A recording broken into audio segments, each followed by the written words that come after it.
Israel Hamas में हो गया शांति समझौता। क्या अब थम जाएगी जंग? जानिए आगे कैसे हो सकते हैं हालात। 4 दिन की शांति की वजह से 3 ऐसे पहलू जिस पर ध्यान सबका है। पहला, अगर शांति बनी रहती है तो क्या होगा। दूसरा, अगर 4 दिन बाद फिर युद्ध शुरू हुआ तो क्या होगा। और तीसरा, कि क्या सच में अब जंग रुक सकती है।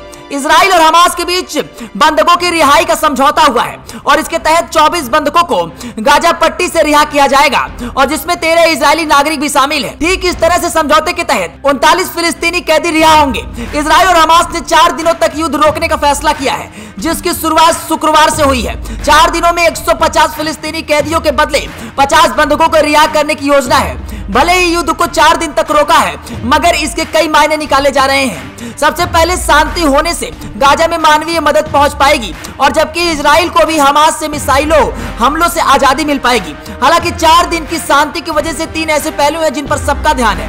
पहला, अगर शांति बनी रहती है तो क्या होगा। दूसरा, अगर 4 दिन बाद फिर से युद्ध शुरू होता है तो क्या होगा। और तीसरा, क्या सच में अब जंग रुक जाएगी। अल जजीरा की रिपोर्ट के मुताबिक युद्ध को लेकर पहली संभावना तो यही है कि इजराइल और हमास के बीच शांति बनी रह सकती है।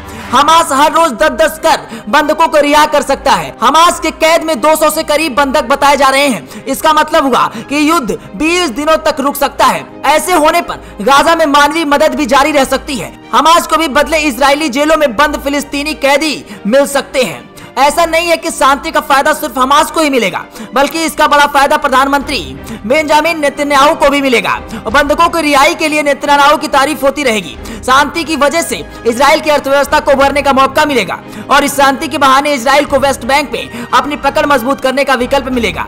शांति बनी रहने की वजह युद्ध को अस्थायी रूप से खत्म करने पर बात शुरू हो जाएगी। वर्तमान में हमास बनी शांति को भंग करने नहीं चाहती और अगर ऐसा करता है तो मध्यस्थता करवा रहे मुल्कों का भरोसा खो बैठेंगे। ठीक इसी तरह से अगर इजराइल ने इस बीच युद्ध शुरू किया तो वो अंतर्राष्ट्रीय विश्वसनीयता खो बैठेगा।